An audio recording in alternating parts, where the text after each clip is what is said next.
Welcome to Your College Bound Kid, a podcast for parents, college counselors, students, and anyone who wants a weekly deep dive into the world of college admissions. My name is Linda, and I'm originally from Michigan, now living in the St. Louis metro area. I'm a college coach with School Match for You and have a daughter at University of Chicago. I'm Lisa, and I'm a clinical psychologist and college counselor.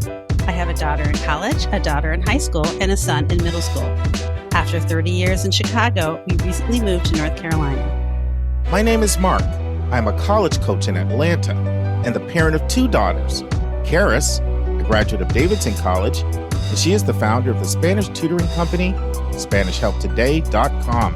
And Joy is a wellness coach at the Keenan Flagler Business School at the University of North Carolina in Chapel Hill. And I'm so blessed to be able to work alongside both my beautiful daughters at School Match for You, a college counseling firm that I founded in 2010.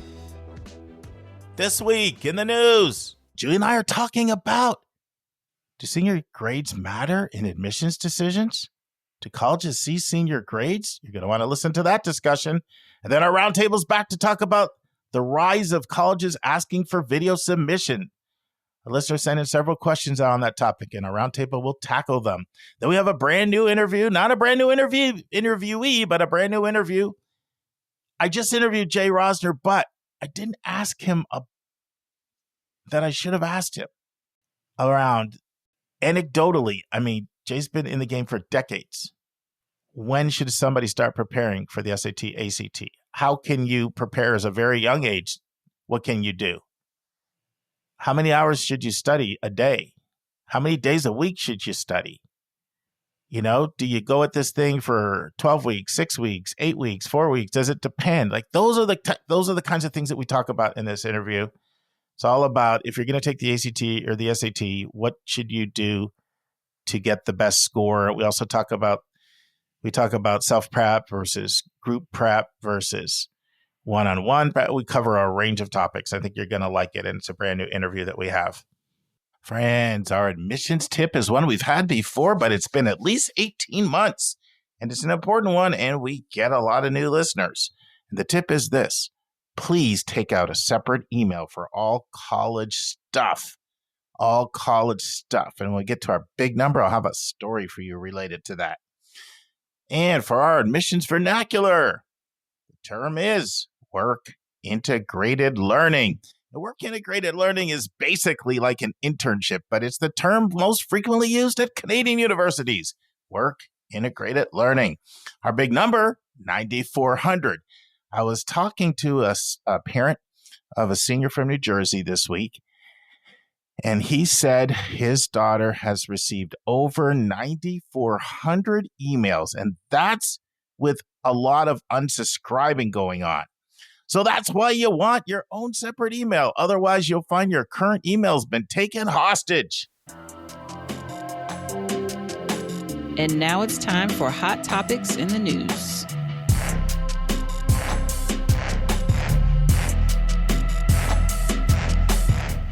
Our listeners don't know this, but Julia is we're alike in so many ways, but one thing we're different. I'm a total night owl, and she's a total.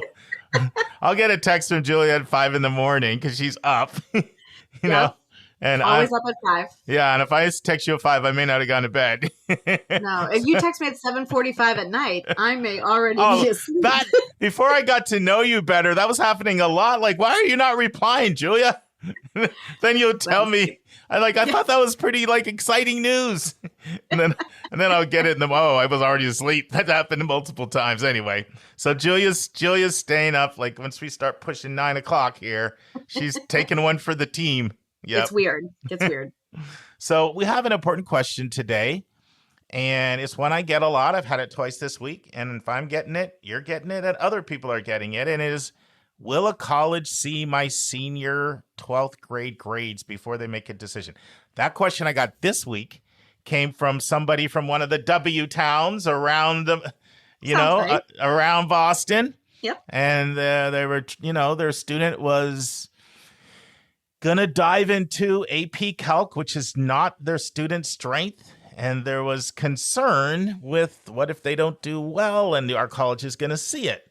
So and this is another question that is not a simple answer. There is not a one size fits. There's a lot of nuance here. Reminds me of the slide room conversation we had last week. But tell our listeners, will a school see your senior year grades other than at the very end? We know they ask for final transcript. Well, anyway, I'll just let you talk and we'll go. Yeah. So the very short answer is yes. It just sort of depends on the timing and the school. So, and I mean both sides of the school. So it depends on what your high school is. Most high schools are on either a semester situation, which means often students get issued a quarter grade. So that means maybe the first quarter of the first semester, a report card goes home. It's not a permanent grade, it's a progress grade, but you get that. Believe it or not every college actually requires a quarter grade. I mean, even some really selective ones. Yeah. And in fact, I do know of some high schools that do not send quarter grades unless it is required by the college. Can I stop you for a sec? I understand that too, though, because sometimes I'll have a student that will say, we've had one quiz, and like one paper or something, and totally. It's like, yeah, and I'm like at a 77 and I'm an A student. And so they're stressed out and I feel for them. Right. Especially, independent schools, especially in the Northeast, even public schools, those tend to start like late August, maybe after Labor Day, especially in independent schools where we're observing every holiday, we're taking every Monday. So I would say when I was at Milton, we were in class for 4 weeks, which meant you might have had 8 class sittings before those quarter grades come out. So, wow. Yeah. So I think it's important on both ends to understand that it's a progress grade. It's not a permanent grade. It does not factor into either your GPA in school nor the GPA that the college might factor for you or calculate for you. And for all of I say more often than not, so I sometimes have students who are like, oh, are you going to send my quarter grades to my early action, early decision schools? So these are schools that the student applied to for, October 15th through November 15th deadline. And so more often than not, if your school issues quarter grades, they are likely going to send those grades. That also might hold true for your regular. By the time you apply for regular decision around January 1, your first semester usually isn't over yet. And so the quarter grades are actually the placeholder transcript or the initial transcript that your regular decision colleges might get. But really what the colleges are interested in regular decision is your semester 1 grades or something that is an official grade from the school. So this also means 2 things. Maybe you've got a low quarter grade that your school did send to your colleges. That is such a small snapshot of your time in high school that it's something to think about and discuss with your counselor, but it might not be the end of you. But that also means, my friends, I love my students who are so pleased with their all A range grades in quarter 1. I'm like, oh, friends, that's not going to help you at all. Like, that's just, it's an unofficial grade. So I'd say if your school offers quarter grades, your early action and early decision schools are likely going to see those quarter grades if they're sent. Now, when I would read for regular decision, sometimes by the time I got to the application, semester 1 grades were already out. So I might not actually see those quarter grades. I was just going right to what they call the mid-year report. Now, nearly every college I know does require a mid-year report. So the mid-year report is issued by your high school, and it's sent to all of your colleges that require it. And in fact, students, if you have been through this process, you will remember all those annoying emails you're going to get in January asking for your mid-year report over and over. It's really annoying. It's very annoying for us counselors too. So what I have seen is that certainly for regular decision, they're going to be looking at some, whether it's trimester, which might not be in time for early or action, early decision.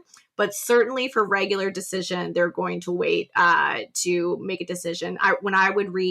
If I read the file before the semester one grades came out or the trimester one grades came out, we would hold up the file in committee until we had those grades to just make, and almost always they just kind of confirm what you thought.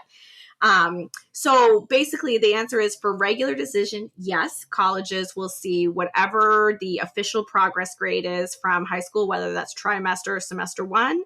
And that for early action or early decision, that has a deadline between October through, December.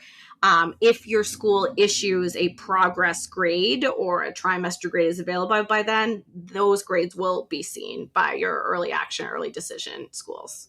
Yeah, and schools are really different in terms of how strict they are about this or how much it's a part of their process. When I was director of college counseling on the CBO side, some of the schools we had really close relationships would reach out if they weren't getting it and wondered if I had it and to be able to incorporate into the file. And it just really varies. Like I see, at least as of last year, Penn was not asking for this stuff up ahead of time, but Princeton was like very adamant about it, And so once again, it totally varies from school to school. I remember Susan and I used to have all these conversations about senior grades, and that's one of her biggest things that she would always, harp on is don't take your foot off the pedal, because, she'd be getting those requests a lot. Yeah. Kathy, who, kind of was the person in our office who did that, would make sure she got all that stuff to everybody because, we always talk about grade trends matter, right? So, the senior year, there's this. Senior year can be dangerous because you have, call it what you want, senioritis, senior slump, there's a lot of names out there for it. But there's also this other thing where I think because of the fact that some schools, have lesser requirements to graduate, some students feel like, I only did a few classes to graduate. Right. And so so immediately they may not take that level of rigor. But I think they overall have a tendency to think senior year doesn't count that much. And it's tricky because certainly your rolling admission schools, they're going to be making decisions without that, right? Like It's going to be their culture for the rolling admission schools. They're going to be decisioning as applications come in, decisions roll on out. And those are the schools where if you're hearing somebody said, oh, I got accepted already in August, then they're looking at, rolling admissions, guaranteed admissions, that kind of thing, where you're seeing those decisions come right out in August. This is one of these things that does tend to be more correlated to selectivity as well as to private, well-resourced schools, because it's just another piece of work or another part that, that requires some manpower on some level. That it's the easiest thing to do is to skip this process and sort of say, either we'll get your mid-year or, when you look at the UCs, they square up at the end of the year. Right.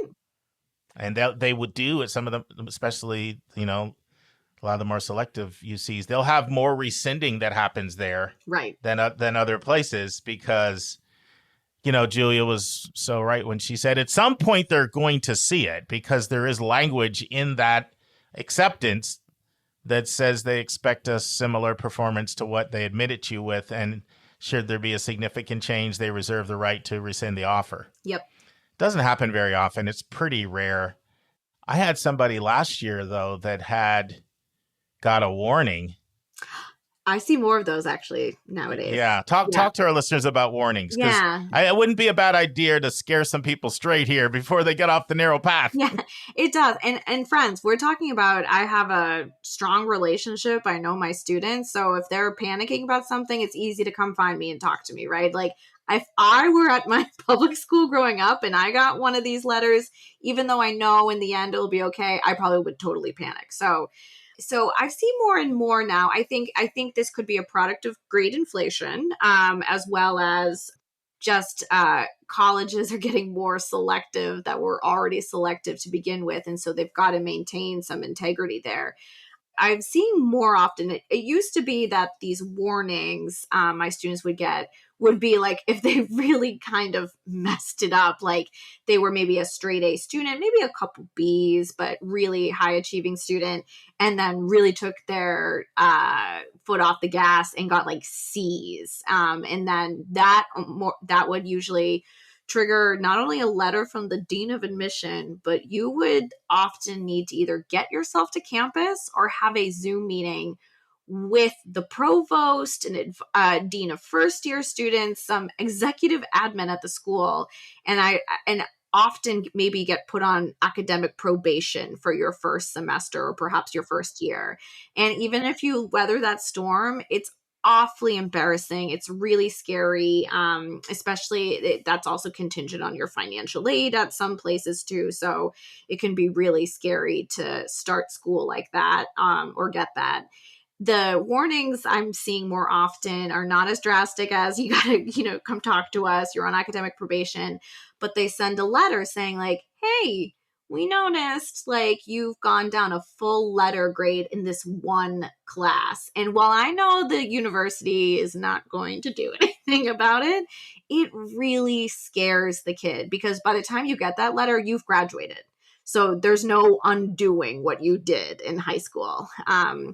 Because it's your final transcript. So you've likely already walked across that graduation stage. And the amount of students I get that start panicking, being like, oh gosh, I'm so excited to be going to college. I'm really excited to go here. And then they get a letter, even if it's a stock letter, but they get a letter saying like, hey, we noticed something different. It can be really scary. So even in the end, if that can be okay, you really just want to avoid that. You want to have a nice senior spring, and you did such good work so far along. I'm sure you could work maybe smarter and not harder for second semester.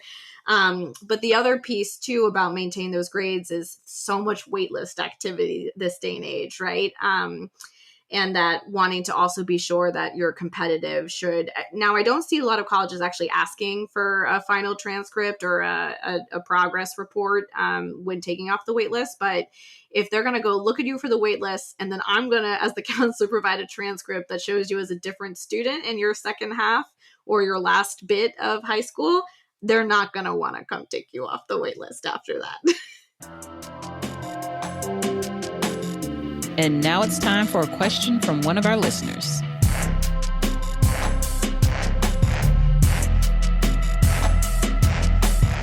Friends, our roundtable will take a question from a listener about submitting video, but in doing the editing, it went much longer than I remembered. I was having so much fun when we were recording it, so we're going to run over 2 parts.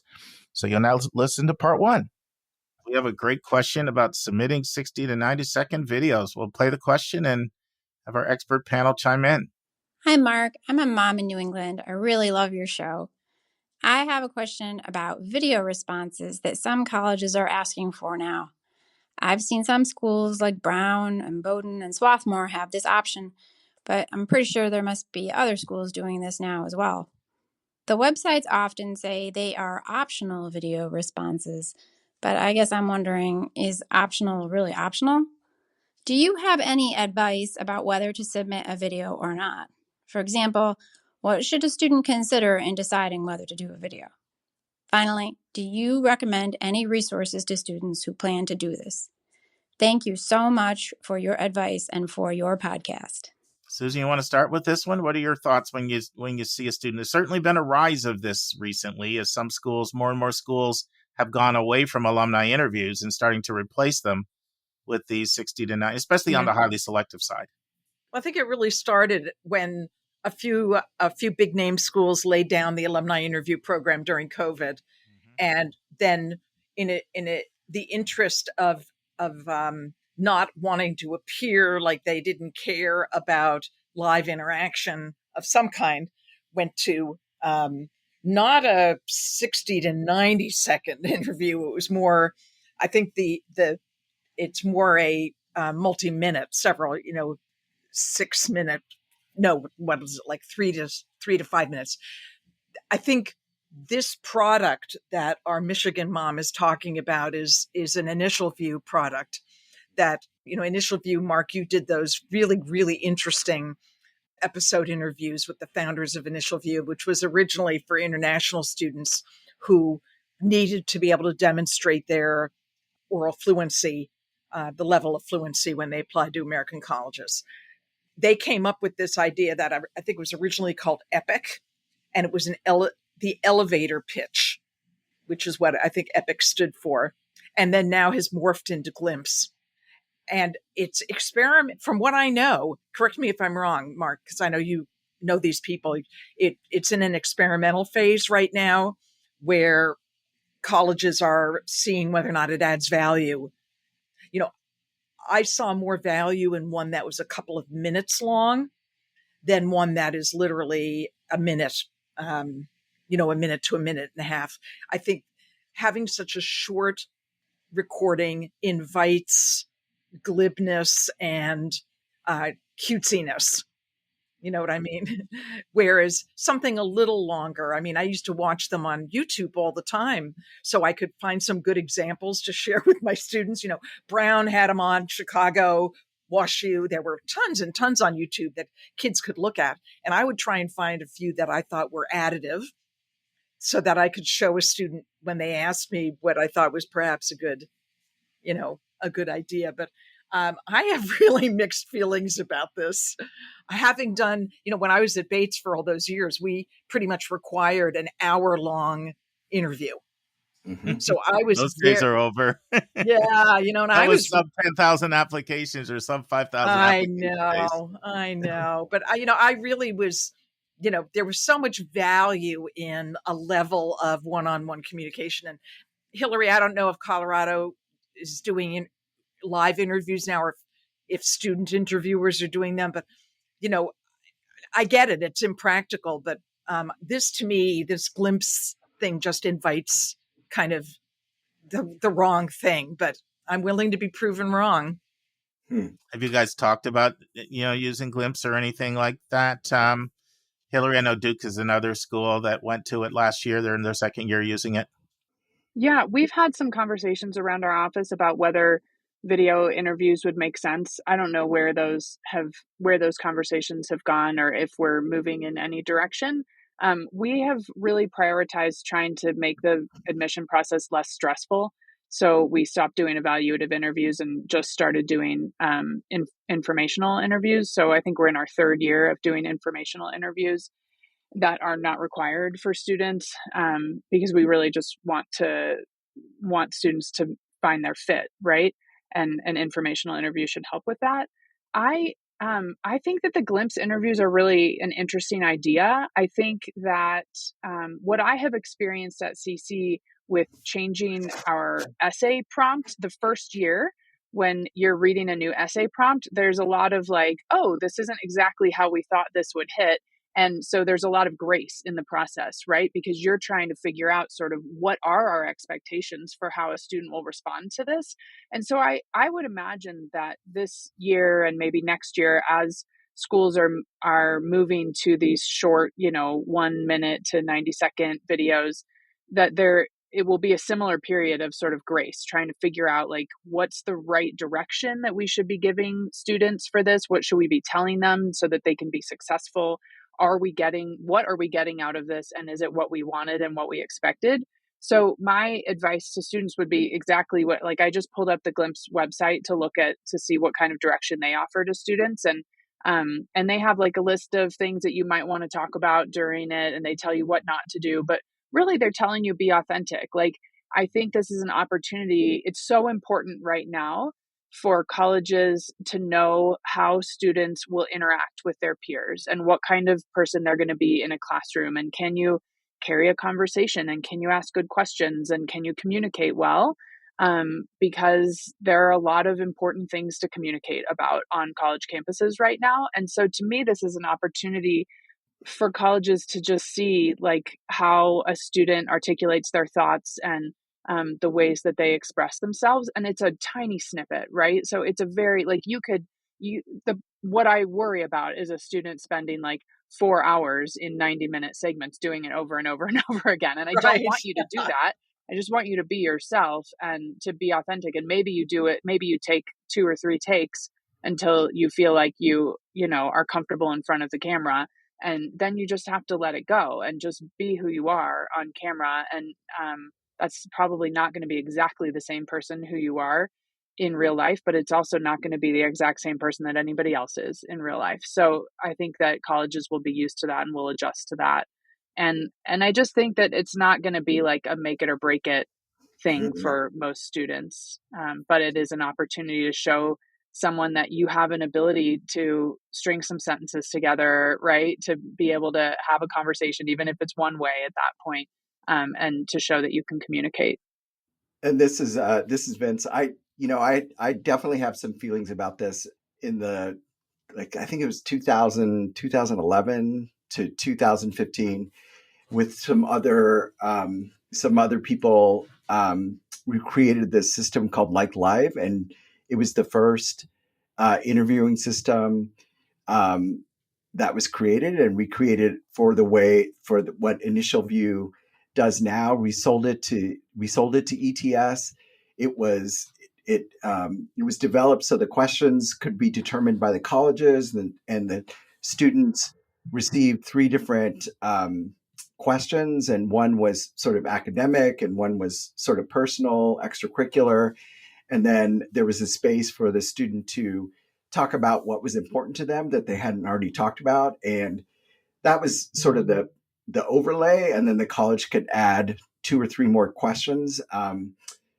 We then sold the company, and we had to sign a non-disclosure because they couldn't implement the system. So they gave it back to us, but still paid us. Wow. And then they sold Like Live to a Canadian company. And so now you see in all these commerce schools, they have these evaluative interviews that is Like Live. So we had conversations about using, how would we use this video? What would we want students to do? And now you see WashU, Pitzer, University of Chicago, Brown. You can look on YouTube and you can get some ideas. You can see the ones that are so highly produced. And I think that's a little bit of a turnoff when and then you have the kid walks into the kitchen, and kitchen looks like Martha Stewart's, and then you're like, wow, like maybe you should pull back from that a little bit. But I remember once I was working with a student, and this was for WashU. They had a fluency in Italian. They loved cooking. So they actually, and I don't know if it was 90 seconds, but it might have been close to 90 seconds, showed it started out in English and then finished the rest of the recipe of how to make bolognese in Italian. Oh, wow. The funniest part, and always cracked me up when I saw it, I still have the video, was when he picked up a bottle of wine and he just dumps it in there. And I just thought, wow, that's interesting. He did get into WashU. That person is a senior. So I think one thing that you want to do, I would say, for people doing a Glimpse video, 60 to 90 seconds, definitely read the tips that Glimpse gives. And there's not a right or wrong answer here. And then sort of look at the ethos of the school. So if on YouTube, like one of the when I'm trying to convince a student to apply to TCU, I show this one video, and there's this woman comes on, and she has so much enthusiasm and school spirit. It's exactly what I imagined TCU to be. And then everything around it is the band, the football, all the reasons that people are starting to turn towards TCU are evident. So if that is a part of your personality, if that is something that you can speak to, try to include, maybe you can talk about a tradition you would bring, but you can sort of see the vibe that you're going to get from looking at the YouTube videos. And then if there's something that you resonate with, maybe speak to that, and that would give you something to focus your time on. I think it's a little bit like with the essay where we tell students to be themselves, and like, if you're funny, be funny. And if you're not funny, don't try to be funny because it won't come across right. It's the same thing. Like, yes. Whatever your personality is should come through in that 60 to 90 seconds. It's a really small amount of time, but not too short to be able to see something about who you are if you're being authentic. And I always tell people every single component of the application, try to have admission officers learn something about you that they didn't learn before. So instead of just completely duplicating something else, there's some additive value. And it could just be a hobby you're really interested in, hasn't come out. It could be a lot of different things. But I think use that as an opportunity to let them learn something, and something that's not just you like green Skittles more than red, like something that's, that's kind of important. Hillary, you talked earlier about how you guys are always asking the question, how can we decrease the stress, for students? I can't say this from spending some time with Gloria and Terry Crawford behind a lot of this, that a lot of the schools that they are having conversations with, they have been concerned with the additional stress that's going to happen if every school has their own video. And so that's why there's been a lot of talk and interest of, could we sort of come up with something that maybe would be a little more standardized to decrease it makes stress. sense to consolidate, I Right. think, so that students don't have to go and do another one for every single school. And at the same time, I can see, I don't know if Bowdoin is still doing this, but for a while, Bowdoin had like the sort of slot machine version of this, where you would like hit the button and it would ask you a question, and then you'd have to answer that question. And you could choose to delete your answer, or you could choose to send it forward, but you didn't know what the question was going to be. And I kind of love that approach too. And also at the same time, understand that that's not practical to have students do that at every school. I would love to see something like that with Glimpse, where, they guide you on giving you something to talk about, and then maybe you can submit that to every school. It does feel like a little bit of pressure when you have to choose a topic instead of someone just like throwing one at you. That to me, for some reason, seems a little bit less stressful. We've had the Zemi folks on our podcast twice, and Zemi's completely reinvented themselves. Like, they've gone in a totally different direction. But the original version of Zemi, when we had the CEO, Vanessa Didicon, was to produce these videos. Oh, right. As another, not then use this word, but another glimpse into getting to know somebody more. But the interesting thing that she said in talking with her, just to show the pressure that some schools are under to read and read fast. Susan, you're going to turn over there, so you might want to close your ears on this. But they were hearing back that, can you have them do 60 seconds, not 90, just because of the pressures to read all the files. And so they went from telling their students, when they, this is back when they're doing that, 90 seconds, to telling them 60 seconds. Hillary, you're shaking your head. Is that just like you feel the pressure? I mean, that's a conversation. What are your thoughts? Yeah, that's one conversation that I've been a part of in our office, is if we were to add a video, like, who really has time to sit there through 2 or 3 minutes of a student talking to you, if it's that much time? And is it valuable if you hit play while you're doing the other reading? Do you do either one well? Like, we know that people can't really do that, right? And it does feel like a lot of pressure. And at the same time, if it's a part of the application that you can sort of take it or leave it, like, if you know that this student isn't going to be competitive, obviously you're not going to spend the time watching their video, but it could be helpful when you're in a situation where you're really having a hard time knowing where a student belongs, right? It might be helpful to have that extra 2 or 3 minutes. And there are probably some of us who would spend the time watching, and some who would skip it. And, that's why you read in teams, maybe, so that you can split up that work and have someone else summarize the video for you. I don't know. It is a lot when people are trying to get through applications in 12 or 15 minutes or less. Friends, this concludes part 1 of our conversation about submitting video with your application. We hope you join us next week for the final part. And now this week's interview with a special guest.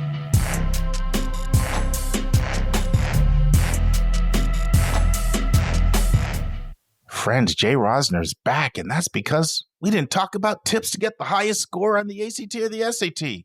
We'll be talking about that in depth over the next 4 weeks.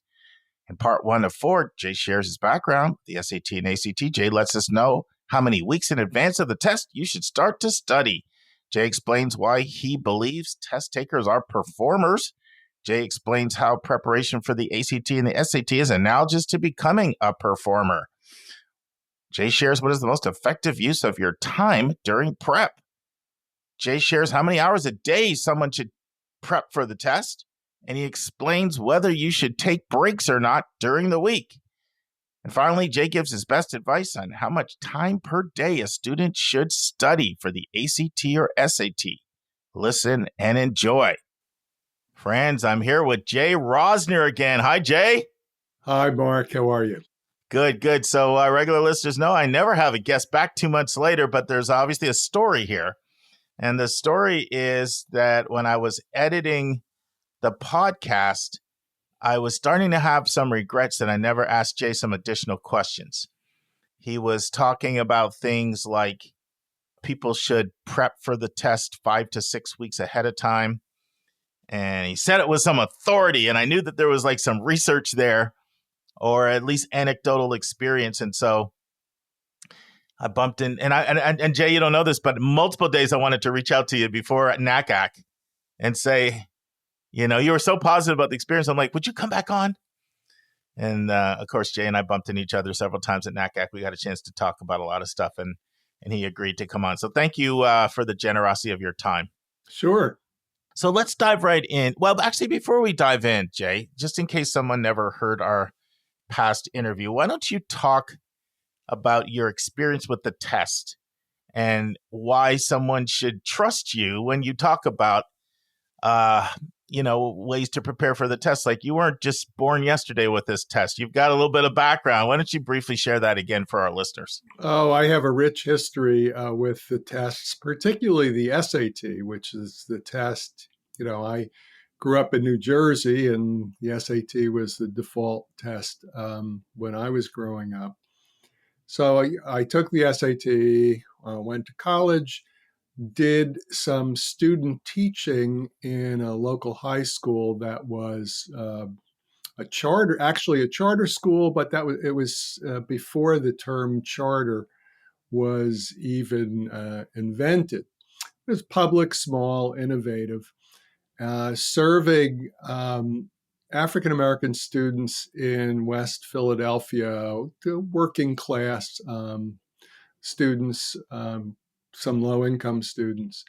And we were concerned about the students' SAT scores.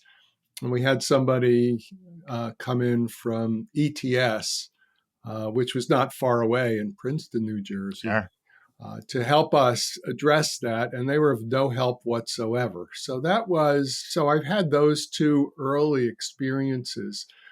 Fast forward several years and I should say that so our concern about helping the African American students that we were dealing with raise their scores was sort of unmet, and we struggled with that. Fast forward to my meeting John Katzman at the founding conference of Fair Test, and John, of course, was the founder of the Princeton Review, and started to work with John and became a Princeton Review SAT instructor, opened the Seattle office of the Princeton Review, since my background is as an attorney, switched to general counsel at the Princeton Review. And since 1995, have been running the Princeton Review Foundation, which is a nonprofit, providing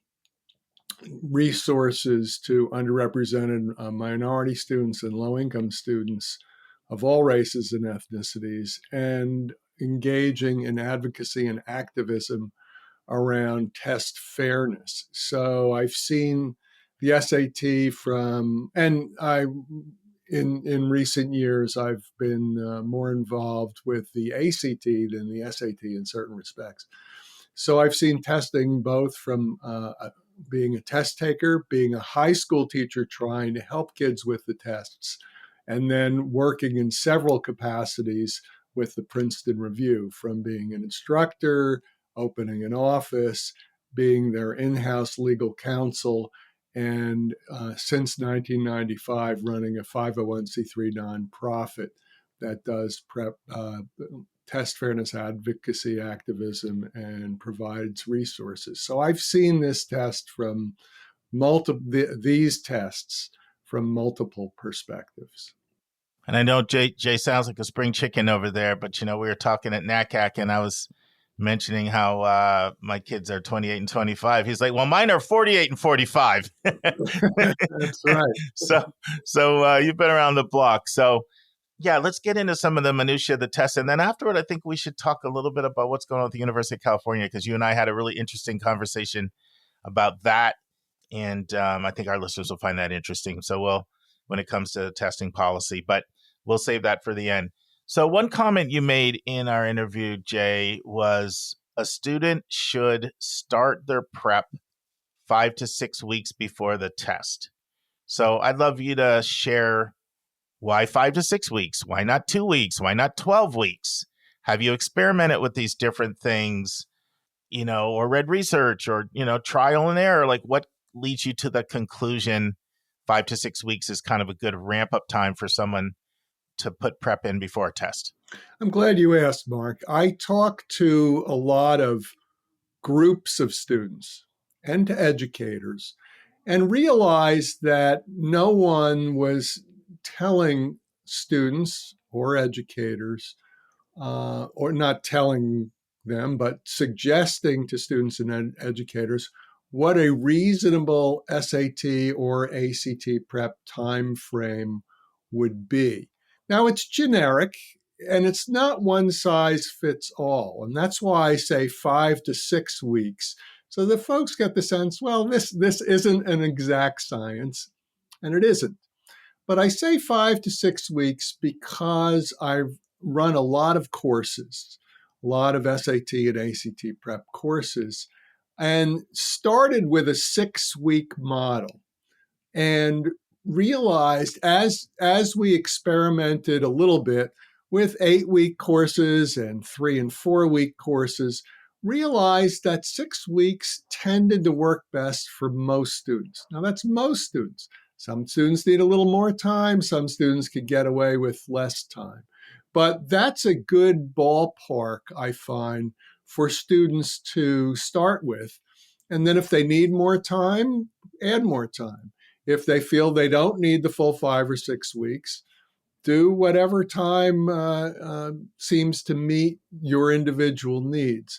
But 5 to 6 weeks is a serious amount of time. It's, as I say to students all the time, it's not going to kill anybody. Thousands and thousands and thousands of students have done that and have survived. A lot of students get the sense of, well, I'm a good student. Why do I need 5 to 6 weeks to prepare for this test? I can prepare for my history final or my math final or my English final, in like a week or two. It just doesn't seem to warrant the extra time. So let me tell you, one of the visuals that I use to demonstrate that when I talk to groups of students is I hold up a test prep book.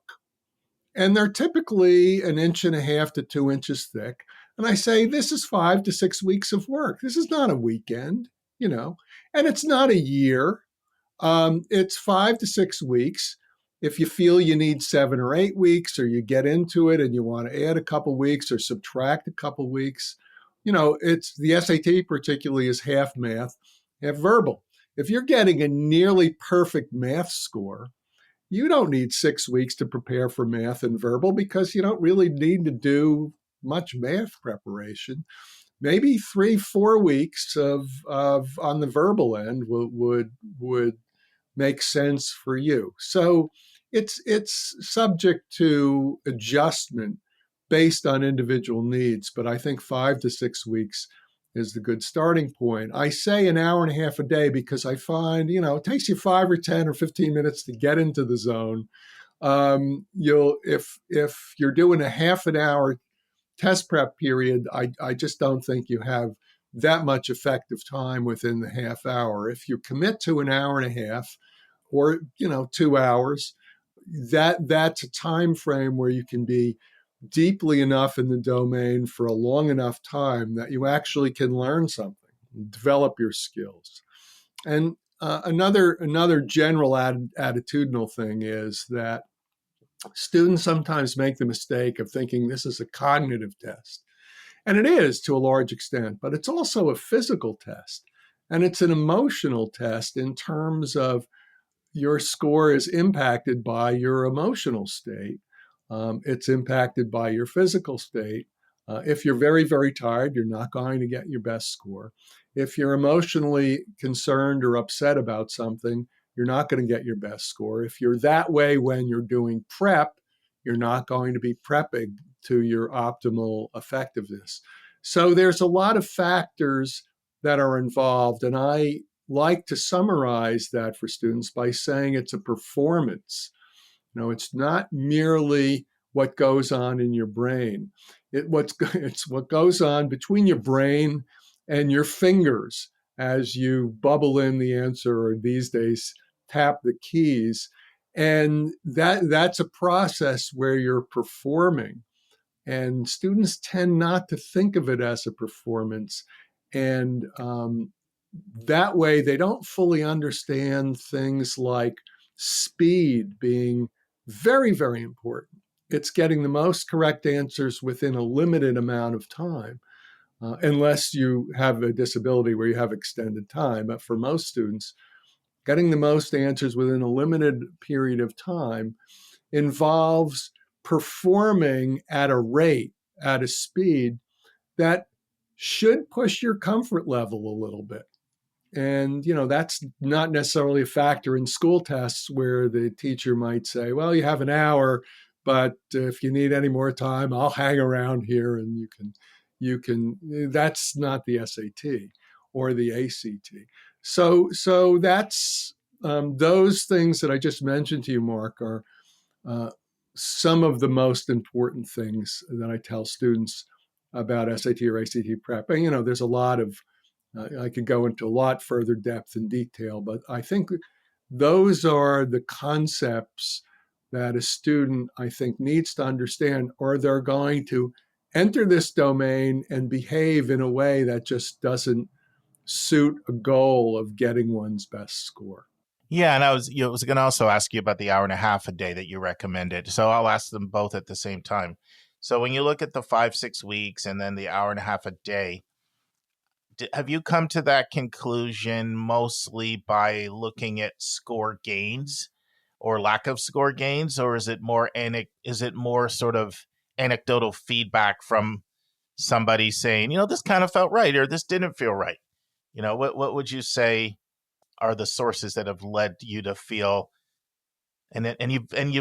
you've shared plenty of caveats, just like you said with me when we met, the kid that's coming in with the 680 math already probably doesn't need as much time as the kid coming in with the 480 math or even the 580 math, right? So exactly, I get that, but I'm curious if it's more looking at score gains or if it's more sort of feedback from people about their experience, or if it's looking at research or any of the above. Well, the research tends to be unimpressive.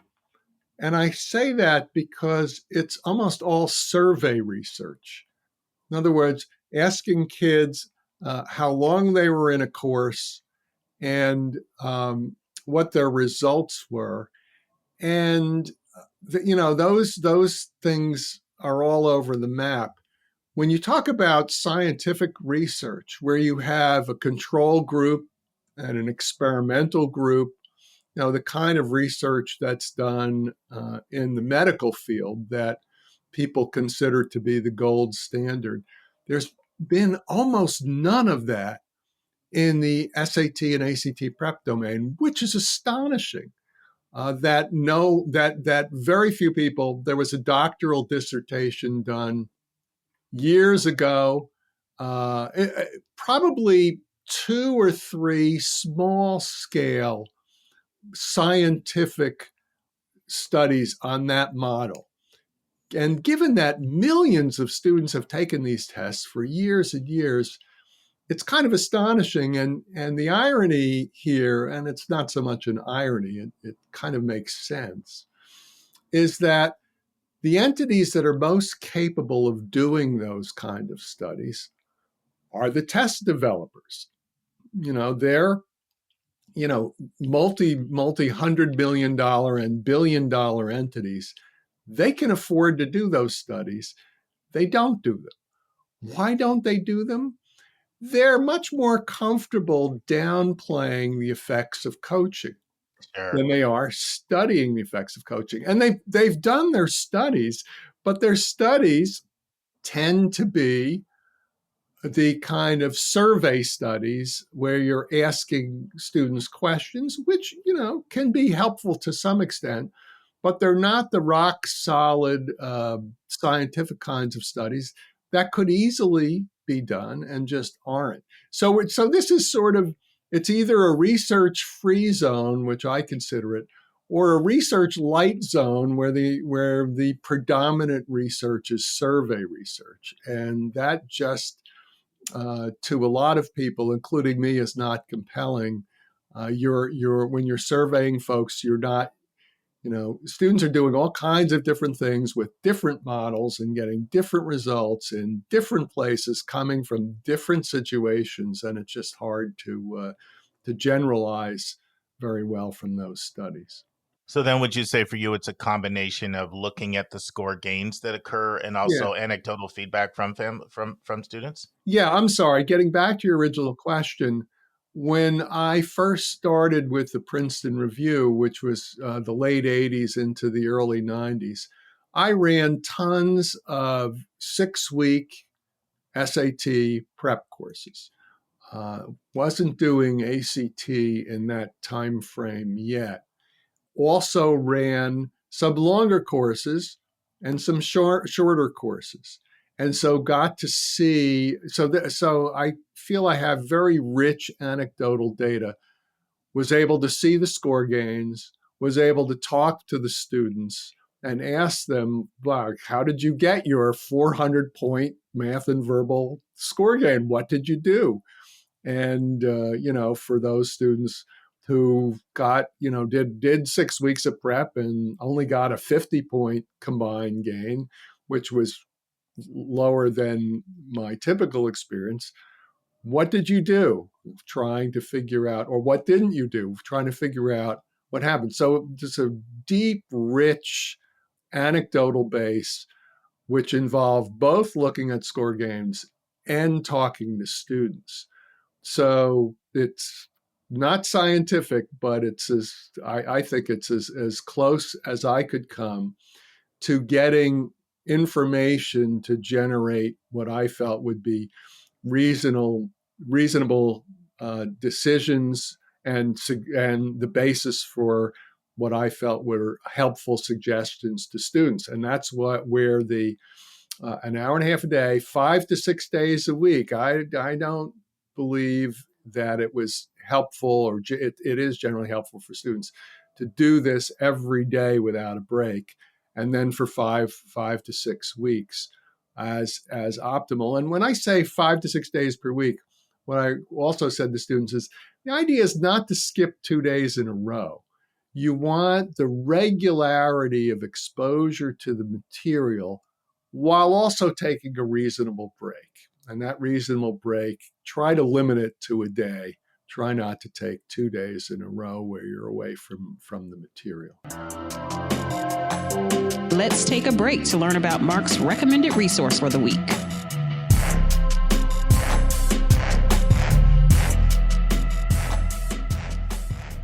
This is Linda with this week's recommended resource, the Summer Scholars Program from the Joyce Ivy Foundation. The Summer Scholars Program provides scholarships to talented female high school students to attend a summer academic session at one of its partner programs. These programs are at some of the country's most selective colleges and universities. Scholars receive a full or partial scholarship based on demonstrated need, which can be applied to tuition, room and board, and travel expenses. Current partner schools include Barnard, Berkeley, Brown, Dartmouth, Georgetown, Harvard, Johns Hopkins, MIT, Smith, Spelman, and Yale. Students must be female identifying, entering 11th or 12th grade, although an exceptional 10th grader is occasionally accepted. They must also reside in one of the 7 Midwestern states currently supported by the foundation. These states are Indiana, Michigan, Minnesota, Missouri, Nebraska, Ohio, and South Dakota. Students apply directly to both the Joyce Ivy Summer Scholars Program and the school summer program. The application typically opens in early December, and the deadline is usually early March. Additional information on this unique scholarship opportunity can be found at joyceivyfoundation.org. There was a student, I just had a flashback to this, Susan and I worked together with when we were at Westtown School, who was an incredible violinist. I mean, he went on to go to Columbia and did violin there. But he used to practice 4 hours a day. And I'll never forget this. I remember him saying to me, if he skipped one day, he could notice the atrophy in his skills. I know that's at a super high level here, but it's sort of making your point to an extreme, but to make a point, right? You don't want to have too many lapses or you can begin to see some regression. So here's my question for you, Jay. I'm sure you would say student A could say, I'm going to do exactly what Jay said. I'm going to do an hour and a half, 5 to 6 days a week. I'm going to do it for 5 to 6 weeks. And student B could do the same thing. And somebody could use that time very effectively, and somebody else could use that time very poorly. So the question is, what should a student be doing in that time to maximize their score gains? Like, what's the most effective use of their time in that hour and a half? Yes, you just pinpointed one thing that I didn't mention, which is sort of at the next level of importance, other than beyond what I just told you, and that is quantity and quality are both required. And the example I say to students is, if you're sitting there, eating some snacks and you have the earphones on and you're listening to music and you think you're doing SAT prep, you're not. You're not doing it with the kind of focus and attention in the environment that you would be experiencing taking the official test, which is a basically quiet space with nothing else going on except your interaction with the material. That's the best way to prep. That's the way you'll be taking the test. So the quality of that experience is very important, and you can't achieve the quality of the prep experience if you're listening to music or eating or engaged in anything else that will distract you from 100% focus on the material. Now, what is it that you do? Well, what we haven't said, and this is again a second level kind of still very important consideration, is the proper use of practice tests. You take your first practice test and you see your strengths and weaknesses. And ideally that's 6 weeks from the test date when you will start your prep. But it could be 8 weeks or 10 weeks or 12 weeks. That is a good time to assess your weaknesses, and particularly on math with the SAT and ACT, since the focus is on typically Algebra 1, geometry, a little bit Algebra 2, a little bit trig on the ACT. But since the focus is on levels of math that a lot of students have had as freshmen or sophomores in high school, and they're already a couple of years beyond that, sometimes students just have a weak basis in math. And that's a time when, if you took a practice test 10 weeks ahead of the test date and you saw that you were really, really weak in math, you could spend a couple of weeks just doing light duty, refreshing yourself on arithmetic and Algebra 1 and basics in geometry before you get into your SAT or ACT prep. So that's a pretty common add-on that I suggest for students either who are weak in the fundamentals of math or who are taking calc as seniors and are just a little rusty on their Algebra 1 and geometry. Now, those students typically won't need the refresher, if they're at that high level of high school math, typically won't need the refresher. That the 6 weeks during, what I would consider the kind of basic prep period should be sufficient. But they might want to, do an extra week or two on the front end of refresher as a refresher. Now, there's another concept in the 6 weeks, and that is that the most important prep time are the 3 weeks right before the test, because that's when you're really focusing on leveraging your speed, which is unfortunately at a premium in these tests, and really getting adept at the multiple choice question format. Whereas, and the next most important period is the 3 weeks prior to that. In other words, the 6 weeks out from the test to 3 weeks out to the test, when the focus should be on reviewing content that you're weak on in math, building your vocabulary and your strength of reading on the verbal sections. So the 6 week period is not actually a constant period where you're doing this kind of the same thing every day.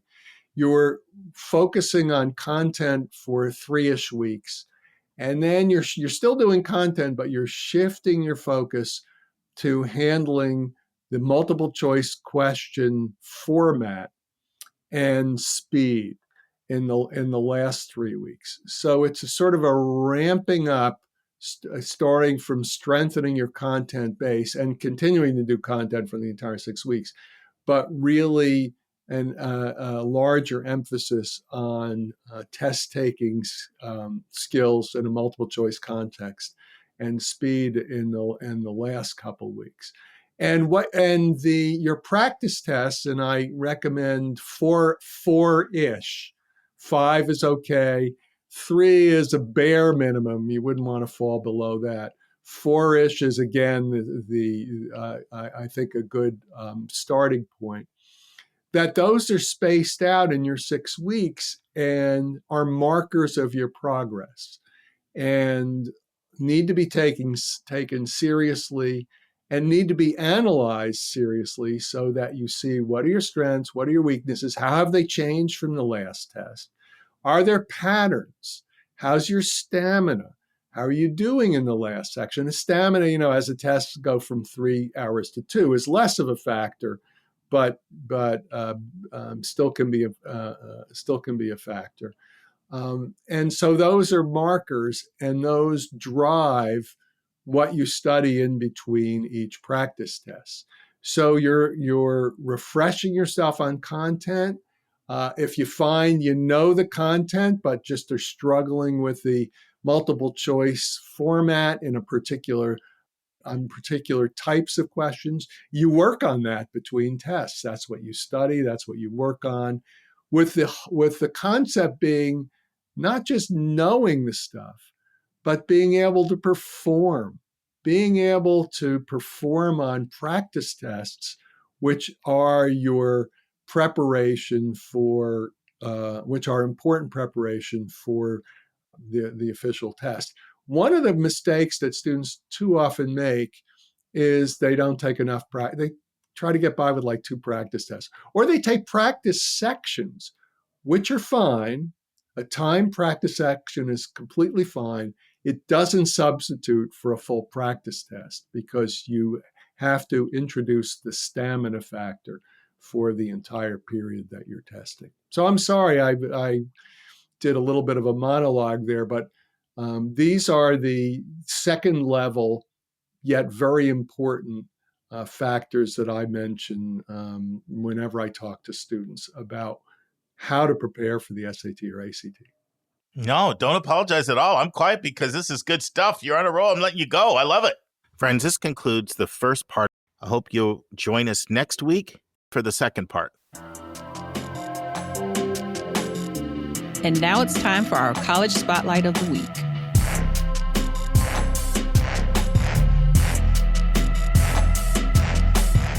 Friends, Lisa beat me to it on this one. I was looking forward to doing a Furman College spotlight, but I was thrilled she banged one out with Linda when I was in California.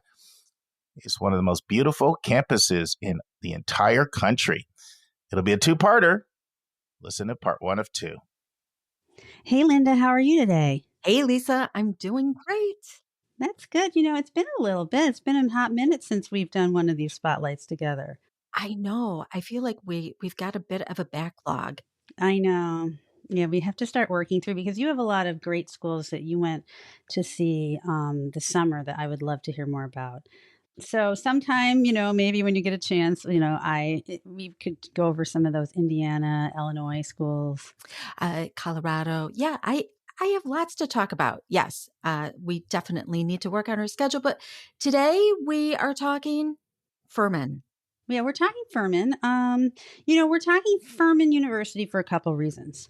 The first is it seems like there's a lot more interest in Furman that Linda and I have noticed among our students. People are asking more about it. So we thought that we would talk about it. But also conveniently, I visited it 7 weeks ago. So with my daughter, Sonia, who is now a junior, and actually kind of trying to consider these things for herself. So it was convenient because I had all the information. It was actually my second visit to Furman. I also visited it as part of a college counselor tour in 2023. So Furman University, where is it? It's in South Carolina. It's in Greenville, South Carolina, which is in the northern part of the state. They call it upstate is the region. And I would say it's 2 hours-ish from Atlanta, if that gives you any indication of kind of where it is. So Furman was founded in 1826, and it was originally founded by the Baptist Convention. And they had a religious bent for some time. But in 1992, the university broke ties with the church. So it is a secular institution at this point, although they still do have a very lovely chapel on campus. So Furman is a smallish mid-size school is 2,500 students approximately. There's a few grad students, but predominantly they're undergrads. And 72% approximately of their students come from outside South Carolina. They draw from 49 states, 29 countries. The admissions rep at my latest information session is anyone you know from North Dakota, send them my way, please. And,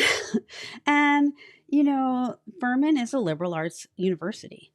So they are really focused on a traditional liberal arts education. But they also have some really good pre-professional programs, which I'll talk about. So they have small class sizes. Faculty to student ratio or student to faculty ratio is 10-1. The average class size is 14, but a class can't be any bigger than 32.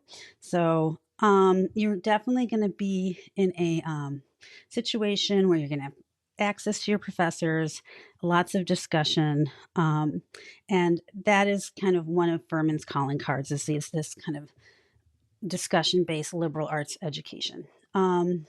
They have full professors are leading the classes, so there's no grad students teaching these classes. And the professors are required to have a common hour. They call it every day, where they have to be in their office with the door open. So essentially they have office hours every day. So, if you're not finding your professor, it's kind of on you then, I think. I was going to say, so there's nowhere for students to hide in classes that small, and there's nowhere for professors to hide when they nobody's hiding. Yeah. I like that.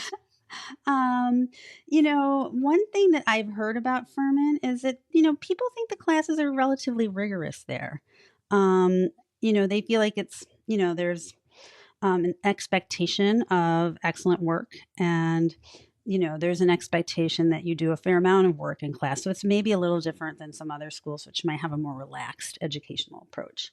In addition to the college, they also have these 4 institutes at Furman, and the institutes serve the community, but they also have opportunities for their students to have experiential learning. And one of them is focused on sustainability. One of them is focused on leadership. One is focused on community health. and the other one is focused on innovation and entrepreneurship. So they go out, they have different services that they provide to the community in all these places, but students can apply and intern there or help. And certainly it's another great way to get experience. Furman is, it's a very strong liberal arts college, but they also are very strong in the sciences as well. And in fact, it's a really great place to go if you think you're pre-med. They have an excellent, excellent placement rate for pre-med students. But they also are very popular for business. Furman is, does very well. They also have computer science, even though there's a liberal arts college. And, it's really great for pre-law. And this one I've actually researched more than the others because my daughter Sonia is interested maybe in going to law school. And I have to say, they provide a lot of really specific information on their website on their pre-law track. So if you're interested in that, go check it out. But they'll tell you, you can intern this place, that place, that place. My daughter is interested in healthcare law. So they actually have a healthcare law internship for students. So, which I think is pretty unusual, at least according to their marketing and their marketing materials. Marketing never I don't know lies. how actually unusual it is, but that's what they said. So, and so basically, students, they also, they're known for communications and sciences. So it's just a very stimulating. It is a place that is really nurturing for students and helping them get to their goals. They have something called the Furman Advantage, and they started this in 2019, but basically it's a personalized 4-year pathway to your graduation, and you have an Advantage advisor who makes sure you're hitting all your benchmarks. And it's they have highly engaged learning, and you can do research, internships. A lot of people do study away. It's a big study abroad school. And if you don't know what you want to study, they also have, some pretty supportive advising to help you figure that out so that you can declare your major sometime in your sophomore year. And then, of course, you can go work at those institutes and centers to try to figure out if you're interested in any of the 4 areas that they address. So any questions on that so far? Just a couple of things. I have had some students look at it for some of their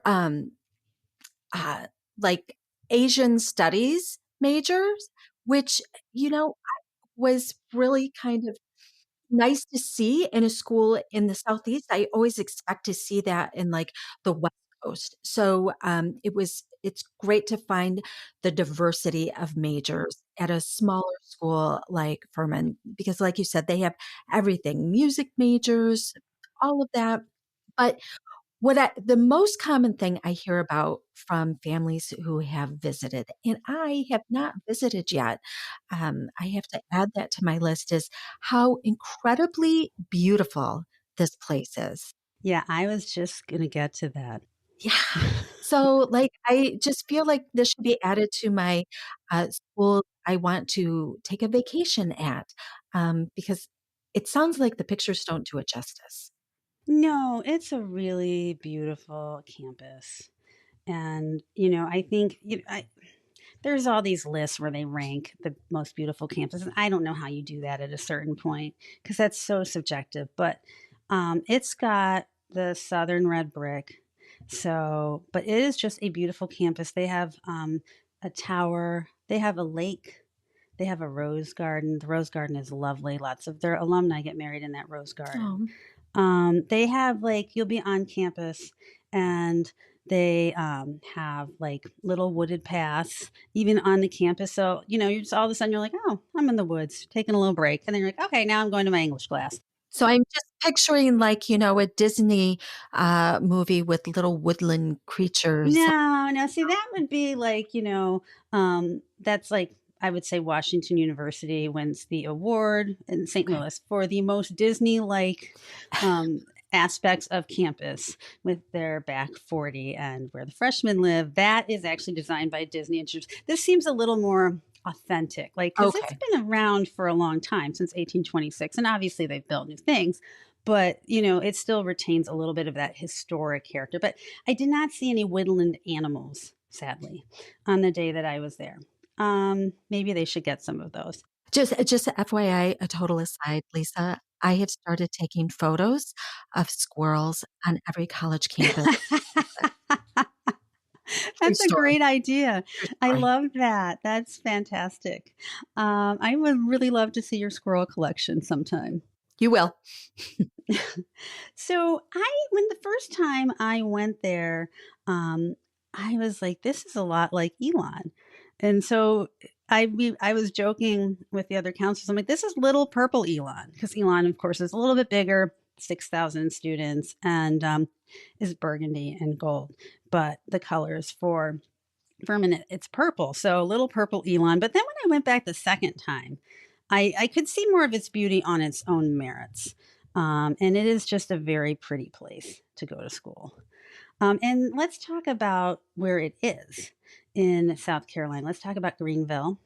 So, Greenville is just a super cosmopolitan city.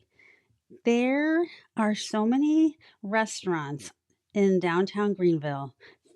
And these are restaurants that are like, I don't know. And I mean, I don't leave the basement that much anymore, but they're like restaurants where you walk by and they're like beautiful young people sitting there having a drink on the patio. I didn't know that there could be so many beautiful young people every place, because it would take you, I think, 6 weeks or maybe 6 months, but a really long time to eat lunch and dinner at a different restaurant every day in that town. So for the size of the town that it is loaded with just things to do. And the day that we were there, they had a big street festival with live music. And that's like just, every Friday, I think in Greenville, something is going on.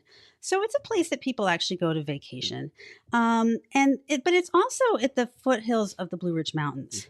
So if you like fun restaurants and nature, this is a place for you, because there is a state park within 15, 20 minutes maybe of Furman that there's beautiful hiking. And then of course, Asheville is an hour away. So there's just a lot of both natural beauty and things to do. And the coolest thing I think is they built these bike paths. So I think the campus of Furman is 5 miles from downtown, but they have a bike path that just goes straight from the campus, doesn't go over any roads or anything, right into the city. And you can get there in like 15 minutes on your bike. That's nice. So, and then there's another little town called Travelers Rest that is on the other side of campus. Now And that sounds like a Disney name, Lisa. Travelers Rest is a small town. Come on. Yeah. And so you can bike over there, and there's like a grocery store, there's like a taco place, there's stuff you can do there. So even though if you didn't have a car, and you can have a car all 4 years, if you had a bike, you could go all over the place and really, have a lot of things. And Greenville has a lot of businesses as well.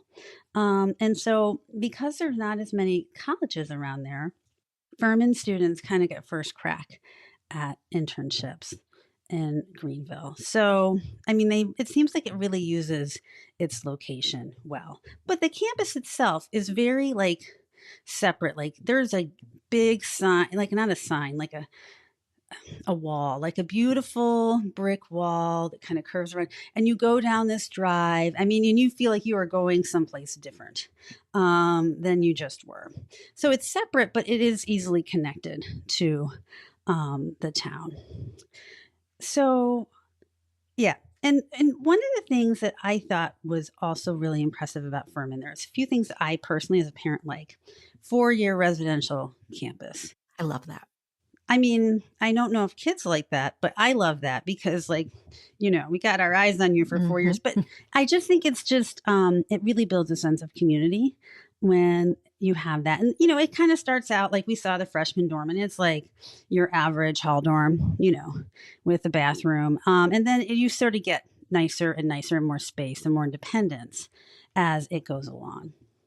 So that is one thing that I really like. The other thing that I loved is that in order to graduate, you have to go to a certain number of Furman events, and it's like maybe 36 or 40. It's not like 4. Okay. And so if you don't get those, you don't graduate. So it kind of gently encourages students to, go to all these different lectures. And, I follow them on Instagram, and like they had like a list, like this is what's going on today. This was yesterday. And they had like 3 different speakers, a debate watch party, an analysis, and I think like a choral or dance recital. So, I mean, you have a lot of different things that you can pick from for those opportunities, but there's a lot going on campus. Greek life, I think, is a factor. It's around 25%, maybe a little bit higher for girls, but, it seems like that you can go Greek, you cannot go Greek, but it doesn't seem like there's a huge divide within the student body. They're D1 in sports. They are the Paladins. And a paladin apparently was the strongest knight in Charlemagne's court. Really? The top knight, yes. I did not know that. I personally, until I was researching for this spotlight, was not familiar with the knights in Charlemagne's court, nor their relative, strengths to each other. I didn't know. But anyway, they picked the strongest one. Well, Colors are purple. that's probably a good thing. Yeah. Go strongest. Yeah, I mean, like, you don't want to pick like the runty one, right? And like you just start off as the underdog. Yeah. Sports are big, they have a lot of school spirit. Football games are really big. Basketball games are really big. And, Furman really takes advantage of the initials of its name because their favorite chant is FU once, FU twice, FU 3 times. I sell shirts in the bookstores. It says FU mom, FU dad. And, you're like, well, what do you mean? It's just Furman University. So I don't know what you were thinking. Is their marketing department run by a 12-year-old? I mean, perhaps. Friends, this concludes part 1 of Lisa and Linda breaking down Furman University in Spartanville, South Carolina. Hope you join us next week for the final part. Friends, on Monday's episode, I'll be returning back to more tips and insights from the NACAC conference. I'll be sharing my number 1 overall takeaway from the entire conference. And I've got a lot to say, so it may be a longer episode than a typical Monday podcast. And then we'll have the final segment of my interview with Aaron Wolf. We're done covering the 18 reasons why offers are all over the place, but we just go over a range of topics related to paying for college. And friends, remember, hard work beats talent when talent refuses to work hard. See you on Monday, friends. And that's our show. A big thank you to you, our listeners, for tuning in this week. If you find this podcast helpful, please follow us and you'll get every single episode as soon as it is released. If you're interested, there are a few ways you can really support our podcast. You can click the share button and send it to your friends and acquaintances. You can help us pay our staff and our expenses by donating on our website. You can write a review for us on Apple or Spotify. I'm the producer of the podcast, but we have a fantastic team of 15. Shout out to our co-host, Dr. Lisa Ruff, Dr. David Williams, Linda Depker, Susan Tree, Vince Garcia, and Julia Esquivel. And to our substitute co-host, Sylvia Borgo. Our sensational sound engineer is Nemanja Motvich. Our amazing music is from Victor Allen Weeks. Marketing designs are from Kimberly Blass. Lily Parikh manages our Instagram. Our image editor is Talha Khan. Joy Stucker does our website episode updates. And our webmaster is Stalianos Dimitriou. And if you want to have a coaching session with Lisa, Linda, or me, just text me at 404-664-4340. If you have a question you want us to answer, or if you have a recommended resource or article you think we should discuss, just send it to questions@yourcollegeboundkid.com. Our favorite method is for you to record your own voice at speakpipe.com/YCBK. By the way, check out our website where you'll find lots of content that is not on any podcast app. Our website is yourcollegeboundkid.com. If you want to learn about other hot admissions topics, follow us on Twitter at YCBK Podcasts. We think of you as our listening family, and we look forward to meeting again with you every single Monday and Thursday.